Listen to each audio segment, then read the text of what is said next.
So welcome back, guys. So in this last tutorial we saw how do we set up the Jmeter.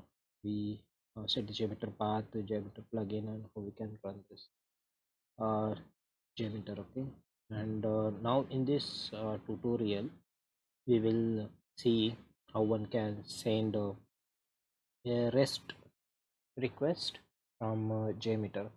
So for this I'm going to use the sample um, demo REST API. This is a RESTful Booker Heroku apps. Let's go to API docs. Here we have a couple of REST APIs.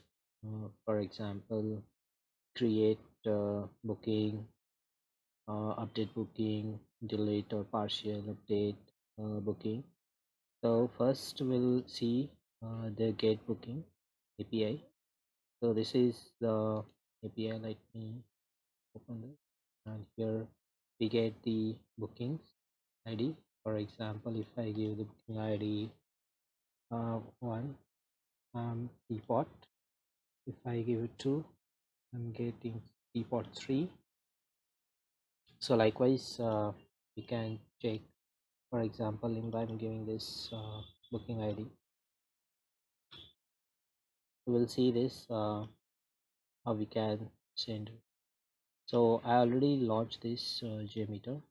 Let me change the look at field. I like the metal one, so let it restart.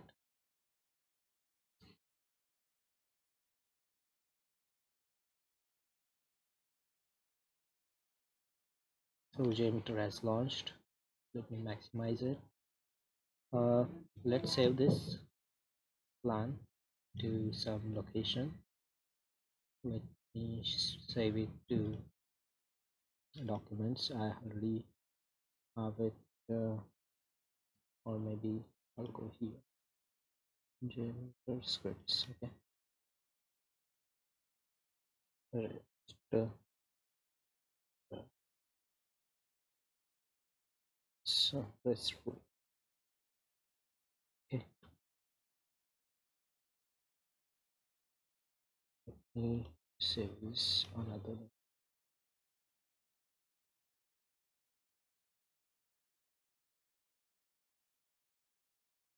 Okay. Now you can see this Jmeter script is stored in this particular location. Now we have this test plan. So we'll have to first add the thread group. So thread group is nothing but the real user uh, which will hit this request API. Now we'll have to add the sampler. So right click on that, or add, and hover on the sampler. You will see the HTTP request, and here we'll have to give the name like get booking ID, and here we'll have to give the protocol. Now the protocol, if you give HTTPS, if you have HTTPS, then you have to put it HTTPS. If you have not mentioned, then by default it will consider as a HTTP. Okay. So now here we have HTTPS, so we'll give this HTTPS. Here we have server name or IP, so we'll give this. Okay, please make sure that this should not include any slash. Okay, otherwise it will not execute. At the end, don't put the slash or something like that. Okay, and if you have any port number, you can of course give that. Now this is the HTTP request. Here we can give the HTTP word. Now we are trying to hit the gate API, so we'll keep this as it is, and then we have path. We'll give this path. Okay, now our request is built. uh, now we have changed this name, but it is not reflecting over here, so just press Ctrl S, it will update here. Okay, it is saved, and now we want to see the result. So for this we'll have to add the listener. So just click on the thread group, right click, just hover add, and go to listener, and then we'll have to select the view result tree. So the view result tree uh, will look like this, and here we can see the result of this request. So now how we can run this? So we can run this by two ways.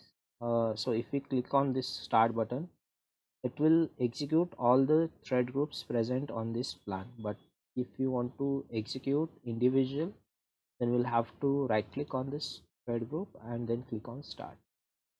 Okay, and now we can see the status, and here also the execution time that it took.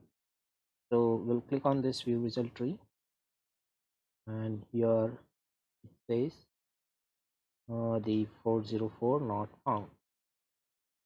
Okay, it is a response. We'll check what is the response coming in the browser also. And let me clear this. Okay, in the browser also it is coming 404. So let me take the valid booking ID.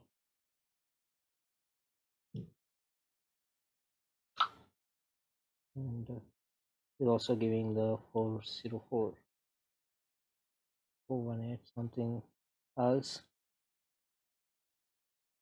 Okay. Anyways guys, we'll directly get the all bookings by without giving the IDs, and we'll check the response, get all booking IDs. Okay. Now here we don't have to give now. We'll save it and we'll start. Now here we can see this. The response code is 200. Response message is okay. This is a sampler result where we can see everything, uh, details of it, content type and all. And if you go to request, here we have two tabs. That's a request body. So this is get request, what is complete URL. And if we have a post request, then we see the post data here.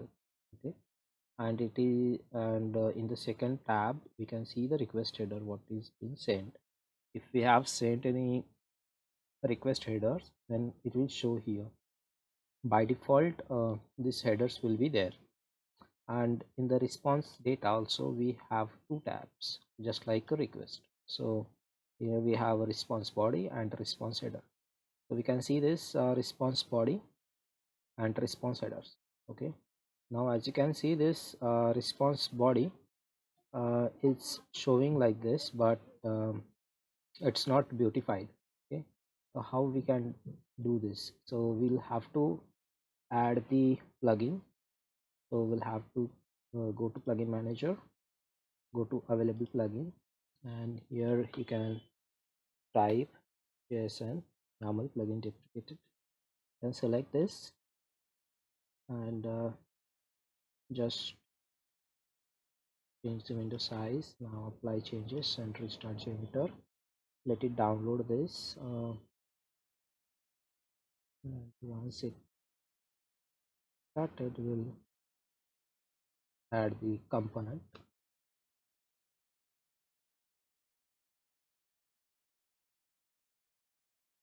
Now here we have to add the post processor JSON format, post processor. Okay, now we'll once again execute this. We'll see the results. This is a request, this is a response. Now as you can see, the response is beautified. So that's it from this particular video guys. In the next video we'll see how we can send the post request. So thank you so much for watching this entire video guys. Have a great day.